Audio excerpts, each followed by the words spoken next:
Salut les amis, Salut à tous. bienvenue en Zambie, le troisième pays de notre tour du monde. Et là actuellement nous sommes dans un sanctuaire pour chimpanzés, dans le nord de la Zambie. Et je vais vous laisser avec Michael pour la troisième minute science du coup. Donc pour ceux qui ont regardé la deuxième minute science, je vous ai parlé la dernière fois des origines de l'humanité. Et comme là on se trouve dans un sanctuaire pour chimpanzés, la troisième minute science, c'est ça sur les chimpanzés. Parce qu'en fait ce sont des singes, ce sont des grands singes qui partagent 99% de notre ADN en commun. Et ici c'est un sanctuaire particulier qui récupère l'ensemble des animaux qui sont issus du braconnage ou de la destruction de la forêt. En fait c'est un orphelinat. C'est pas un centre de réhabilitation des singes à la vie sauvage, mais c'est vraiment un sanctuaire où ils sont conservés. Ils ont à leur disposition des enclos qui font plusieurs hectares de terrain et ils peuvent s'épanouir comme dans leur environnement naturel, sauf qu'en fait, ils sont quand même un petit peu dépendants des hommes. Donc on retrouve ici des singes qui arrivent généralement tout petits et qui sont issus de zoos où ils peuvent être maltraités ou abusés, de cirques ou qui viennent du Congo, qui est juste à côté de la Zambie, en fait dans le nord de la Zambie, où ils sont chassés en fait pour être ensuite vendus sur le marché noir.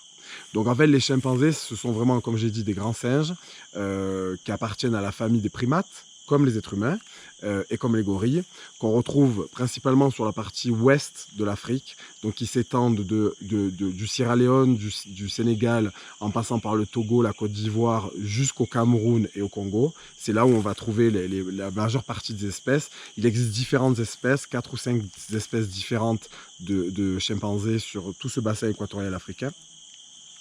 Et ces chimpanzés ont vraiment en commun la manière de réfléchir, leur attitude, la manière de résoudre les problèmes. Ils ont vraiment une très grande similarité avec les êtres humains. Et d'ailleurs, quand on les voit ici, quand on les aperçoit, la ressemblance est frappante en fait avec les êtres humains. Il suffit de regarder leurs mains, leur manière de manger, leur regard, leurs attitudes, pour voir que vraiment les chimpanzés sont des cousins au niveau évolutif.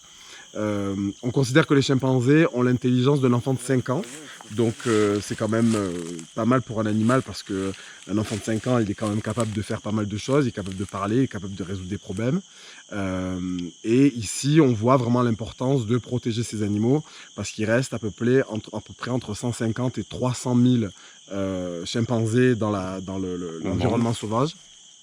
Ils existent uniquement en Afrique et ils sont extrêmement menacés par les activités humaines, par la destruction de la forêt, par l'utilisation des bois rares dans des forêts et surtout ils sont braconnés pour être vendus comme animaux de compagnie, notamment dans les pays du Golfe. Donc voilà, Shimfushi c'est vraiment un centre où on a pu un petit peu faire du bénévolat.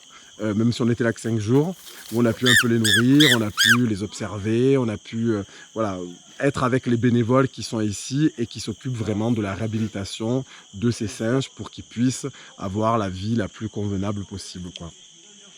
Très bien, Voilà. cette minute science était géniale et on va vous laisser pour la prochaine minute science. Salut!